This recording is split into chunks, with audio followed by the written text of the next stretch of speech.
د پاکستان طالبنامه له یک ټلویزیون د 12 بجو خبري ټولګه ته خرق لاسنن پنځشنبه د تلی یا میزان 24مه چې د اکتوبر میاشتې 14 نیټې سره برابر ده. په پیل کې د مهمو خبرونو ستر ټکي.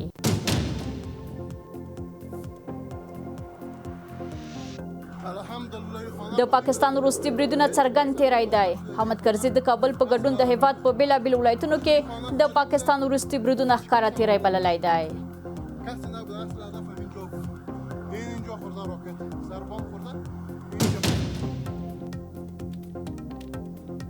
پاکستان په افغانستان کې جنگي جرمونه ترسره کړي دي. منظور احمد پښتين ویلي پاکستان په افغانستان کې د بېګناه خلکو په نښه کولو سره جنگي جرمونه ترسره کړي دي.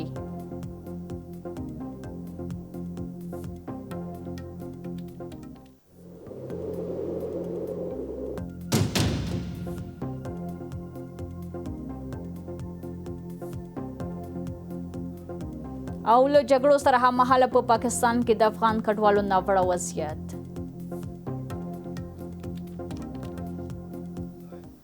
اوس هم بشپړ خبرونه.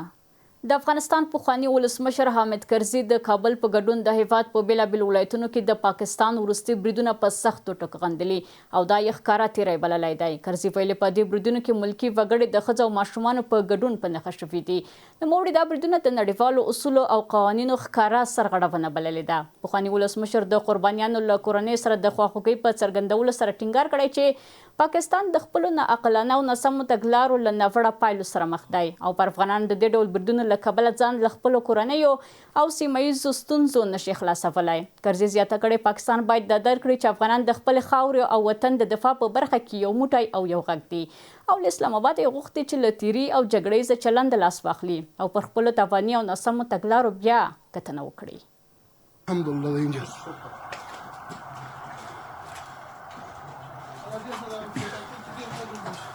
راځي وطاقو کې ډېر مګر دې چې شی به ورک نیسي راځي له دې سره هممهاله د پښتون ژغورنې غورځنګ مشر منظور احمد پښتين د پاکستان پوځ د وروستیو هوایي بریدونو په غبرګون کې ویلي پاکستان د بېګناه خلکو په نښه کولو سره جنګي جرمونه ترسره کړي دي. ښاغلي پښتين دا څرګندونې وروسته له هغه وکړې چې د پاکستاني ځواکونو له لورې د کابل پر ځینو سیمو بریدونه ترسره شول. نوموړي ویل دا کړنې د بشري حقونو او نړیوالو قوانینو ښکاره سرغړونه ده او زیاته کړه چې پاکستان تل د جګړې په ډګر کې خپله ناکامي د ملکي وګړو په نښه کولو سره پټوي. پښتين څو ورځې وړاندې د هلمند ولایت د بهرامچې ولسوالۍ ته څیرمه د ډیورنډ فرضي کرښې هغې غاړې ته د پاکستاني پوځیانو له لورې د 7 افغان کارګرو د وژنو په اړه هم اندېښنه څرګنده کړې وه او ویلي وو چې وژل شوي کسانو له جګړې سره هیڅ تړاو نه درلود. تېره ورځ کندهار او پکتیکا ولایتونو کې د افغانستان او پاکستان په پوله د پاکستاني پوځیانو او اسلامي امارت ځواکونو ترمنځ سخته جګړه وشوه.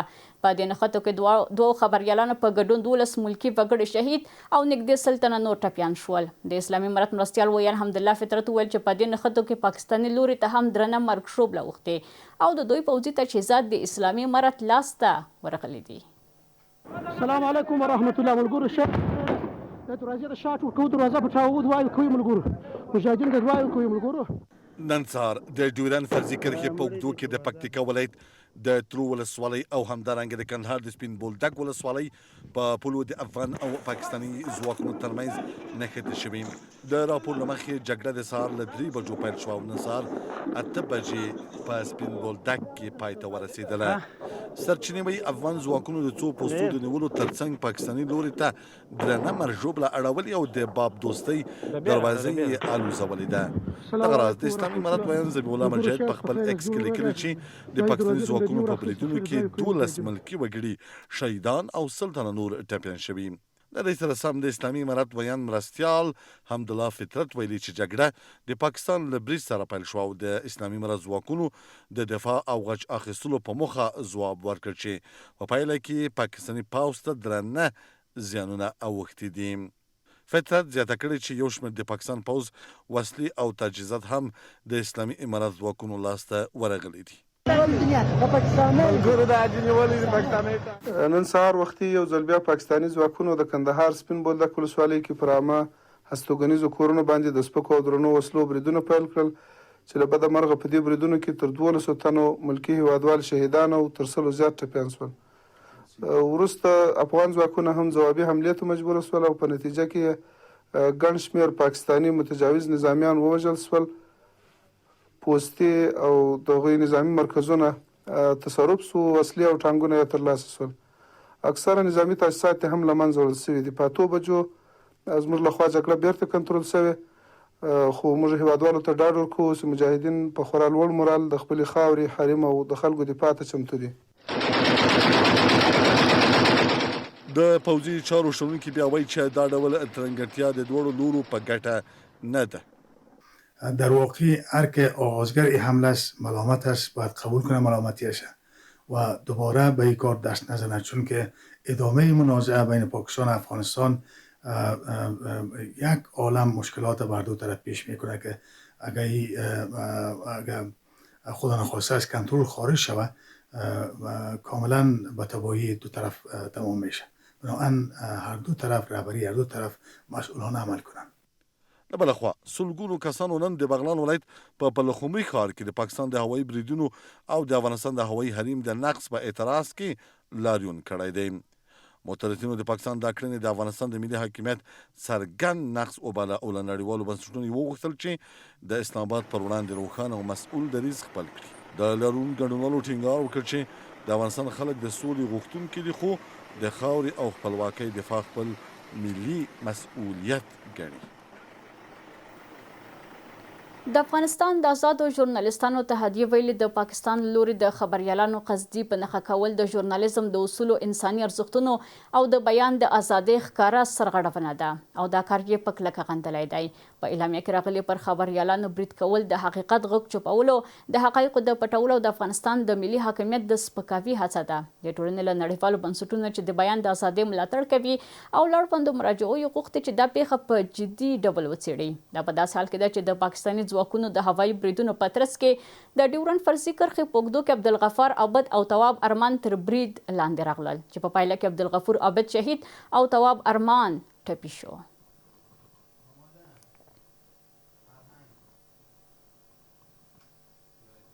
په ورته مهال کې د افغانستان د اطلاعات او کلتور وزیر شیخ شیر احمد حقانی ویلي دا وزارت د رسنیو د پیاوړتیا او د هغوی پر وړاندې د شته ستونزو د حل لپاره ژمن دی او د خبریالانو حقونه به د اسلامي ارزښتونو او پالیسیو په رڼا کې تضمین شي. د یاد وزارت په خپاره شوې خبرپاڼه کې راغلي چې د اروپایي ټولنې ځانګړي استازي او ورسره مل پلاوي د اطلاعات او کلتور له وزیر سره په دې وزارت کې لیدلي دي. نوموړي په خپلو څرګندونو کې ویلي دا لومړی ځل دی چې افغانستان ته د اروپایي ټولنې د ځانګړي استازي په توګه راغلی او هیله لري چې د همکارۍ او تفاهم په فضا کې د ګډو پروژو په پلي کولو کې مرسته وکړي. د ملګرو ملتونو د بشري حقوقو د دفتر مشر فولکر ترک د افغانستان او پاکستان ترمنځ له وروستي اوربند هرکلی کړی دی او له دواړو خواوو یې غوښتي چې له نښتو ډډه وکړي. ترک ویلي چې د دواړو لورو ترمنځ شخړه او نښتو په نتیجه کې ملکي وګړو ته درانه زیانونه او د مرګ شوبلې شاهدان شوي دي او له همدې امله شوی اوربند باید دوامداره او باوري شي. د ملګرو ملتونو مشر ټینګار کړی چې اوربند باید یوازې لنډمهاله توقف نه وي بلکې د ملکي خلکو د خوندیتوب، بشري مرستو ته راحت لاسرسي او په سیمه کې د اوږدمهاله ثبات لپاره د باور جوړولو لومړی ګام وګرځي. لکه څنګه چې د افغانستان او پاکستان ترمنځ تاوتریخوالی مخ په زیاتېدو د راپورونه ښایي چې د پاکستان حکومت د افغان کډوالو د ایستلو لړۍ ګړندۍ کړې ده. سرچینې یک ټلویزیون ته ویلي چې د هغه هیواد پولیسو په ځینو سیمو کې د کډوالو په کورونو چاپې وهي او هغه کسان نیسي شړي او ډزې پرې کوي چې قانوني اسناد نه لري. دا ځای پاکستان دی. زرګونه افغان کورنۍ چې د جګړې او تاوتریخوالي له امله کلونه مخکې د ښه ژوند په هیله د ګاونډ هیواد ته پناه راوړې وه، اوس د بې سرپناهۍ او ناامنۍ ژوند تیروي. انسانان چې ورکیږي او د پاکستان حکومت د هغوی د موندلو لپاره هیڅ اقدام نه دی کړی. د هغوی د کړاوونو یوازې یوه کوچنۍ برخه ده. د کابل او اسلام آباد د اړیکو د خرابېدو له امله د دغو پناهوالو حالت له پخوا هم ډیر خراب شوی. محمد بلال یو له هغو افغان پناه غوښتونکو دی چې په سوات کې ژوند کوي او د خپل زوی د ورکېدو دردناکه کیسه لري. هغه کم ګولې کم روټۍ کم دغه چې شوی دی هغه دغه ذهن پټ شوي دي، حق حال باندې یا چا په اوبو روژه ماته کړله یا نه. مور یې ناجوړه ده، دا اتم کال کې د چا پرته ده. دی وایي چې زوی یې چې یوازې 12 کلن و په کراچۍ کې د یوې بس موټر چلونکي په توګه کار کوو خو وتښتول شو. دا زوړ پلار د غم له امله په سختۍ خبرې کولی شي او زیاتوي چې تر اوسه د زوی له برخلیک هیڅ خبر نه لري او د پاکستان حکومت یې قضیې ته هیڅ پام نه دی کړی. اما آنچه که مورد بحث و گفتگو است، نباید پاکستان از مهاجرین افغانستان به عنوان ابزار سیاسی و ابزار جنگ استفاده بکنه. اگر امروز درگیری بین نیروهای امارت اسلامی و پاکستان صورت میگیره، نباید بهای درگیری و قربانی درگیری مهاجرین افغانستان ساکن در پاکستان شود. اگر پاکستان از مهاجرین به عنوان ابزار سیاسی و ابزار جنگ استفاده میکنه، طبعا خلاف قوانین حقوق بشری و قوانین بین المللی حقوق مهاجرین هست. نباید در درگیری های اخیر امارت اسلامی و پاکستان مردم ملکی و مهاجرین آسیب ببینه. په عین حال کې د پاکستان ډان ورځپاڼه لیکلي چې د دوشنبې پر ورځ د سپین بولدک دروازې د 2.5 ساعتونو لپاره یوازې د سلګونو غیر قانوني افغان کډوالو د ستنېدو لپاره پرانیستل شوی و. سره دی د موجودو راپورونو مخې د ترکیې پولیسو له ارزم او اغرې ښارونو څخه له 10 زیات غیر قانوني افغان کډوال نیولي او د ایستلو مرکزونو ته یې لیږلي دي.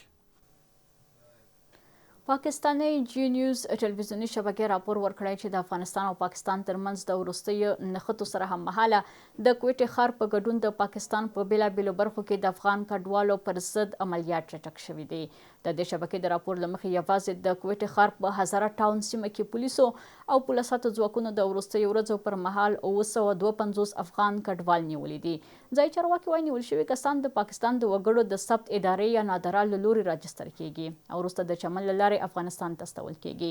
که څه هم د چمن لاره د افغانستان او پاکستاني ځواکونو ترمنځ د وروستیو جګړو له امله تړل شوې، چارواکي وایي چې تر پرانیستل کېدو پورې به نیول شوي افغانان په توقیف خونه کې وساتل شي. په ورته مهال کې راپورونه ښایي چې د پاکستان په نورو ښارونو کې هم ورته عملیات پیل شوي او افغان کډوالو ته د ایستلو خبرتیا ورکړل شوې ده. ایټالیا د افغانستان د ستنېدونکو کډوالو او زیانمنونکو ټولنو د ملاتړ لپاره 2 میلیونه یورو ځانګړي کړي دي. د راپورونو له مخې دا مالي مرسته به د ملګرو ملتونو د کډوالو عالي کمشنرۍ له لارې هغه افغانانو ته وویشل شي چې له اقتصادي او ټولنیزو ستونزو سره مخ دي. د یونیسار په خپره شوې خبرپاڼه کې ویل شوي افغانستان لا هم د ستنېدونکو کډوالو د پراخې بیرته راستنېدنې شاهد دی او یوازې د 2015 کال په لړ کې تر دې دمه له 2 میلیونه زیات افغانان هیواد ته راستنه شوي دي. دا اداره زیاتوي چې د بیرته راستنېدونکو ډیری برخه هغه کسان دي چې له ګاونډیو هیوادونو په تیره له پاکستان او ایران افغانستان ته ستنېږي او د استوګنې کار او اساسي خدماتو له جدي نشتوالي سره مخ دي. یونیسار د نړیوالې ټولنې مرسته کوونکو هیوادونو لخوا د دوامداره ملاتړ غوښتنه کړې څو د بیرته راستنېدونکو افغانانو د ځای پر ځای کولو کېدو د ژوند اسانتیاو برابرولو او د ټولنیزو خدماتو د پراختیا په برخه کې مرسته وشي.